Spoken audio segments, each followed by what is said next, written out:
Many of the students that I work with are recording a live instrument or instruments in their home, oftentimes by themselves, and so they need to use the metronome to get that bass track down and get it set to a particular rhythm or tempo. And while we do have the metronome for that, we recently have the addition of a drum metronome. And so a lot of the people that I work with, they don't like the metronome. It's a little bit dry. And so oftentimes we will go over, I've shown people how to come over to the browser, access the loop tab, and then perform a search within the drums to find something that's going to be a little bit fitting for what they want to record, just to help to get a bit more feeling.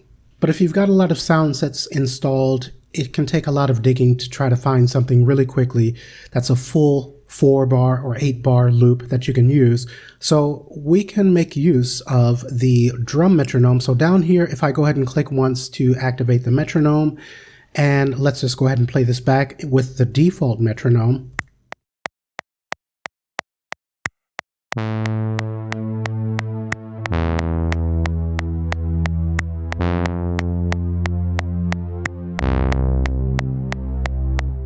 Okay, so that's one thing, but let's come back to the beginning of the song, and then we'll right click on the metronome, and then you can see that here we have drums. So let's again play this part with the drums.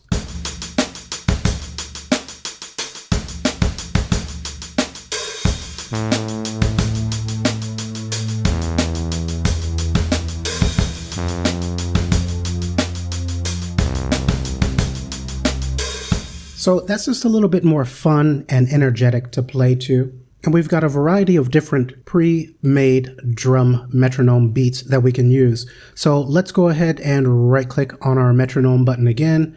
And then up at the top, we can come to the metronome setup. Let's actually close this virtual instrument.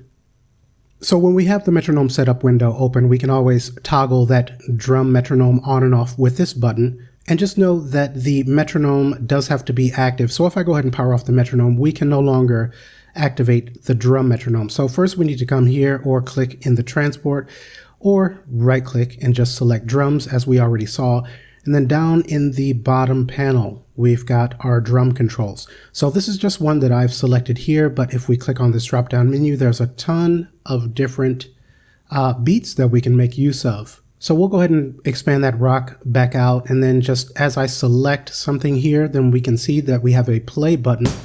So I can go ahead and audition that, click once to select the next one, or use your down arrow. You'll have to press enter if you use the down arrow. So down arrow, press enter. We can stop playback here. So you can really come through in Audition to find one that works particularly well for you.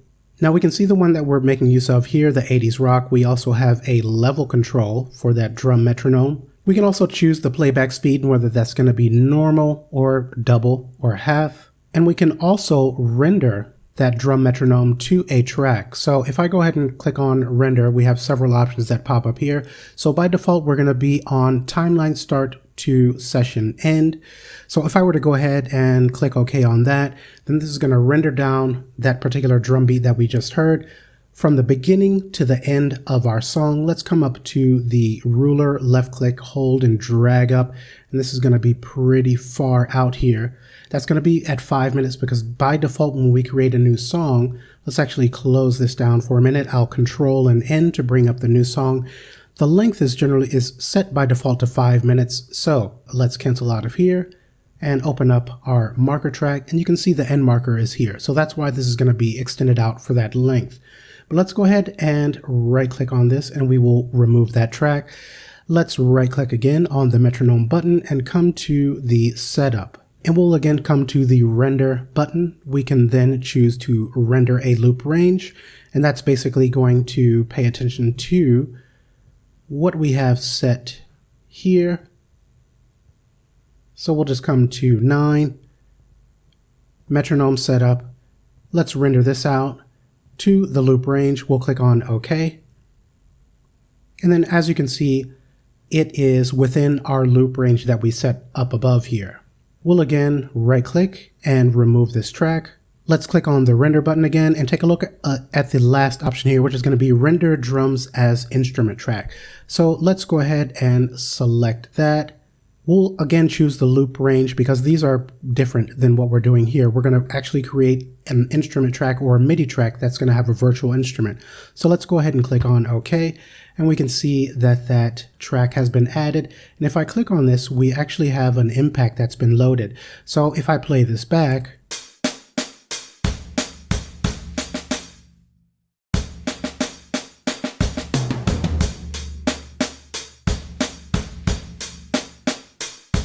okay, so it sounds a little bit funky. Let's go ahead and right click, remove track and instrument. That particular beat doesn't sound so well at this tempo of 80.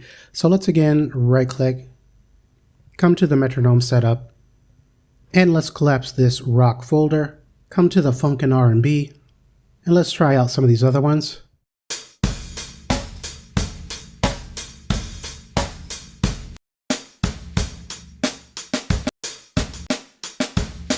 Okay, so that sounds good. And take note here, just notice here that when we have this open, you can see the time signature is 4/4 and the length of the particular loop, how long it's going to go on. So for 2 bars, you could have variations within those 2 bars, but once we get moved past those 2 bars, that variation is going to repeat for every 2 bars. So I hope that makes sense.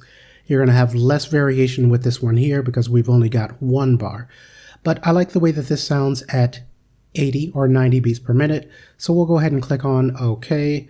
And we'll again, one more time, come to the render, choose render drums as instrument track, click on OK. Now that's been populated, we'll close out our window, play back.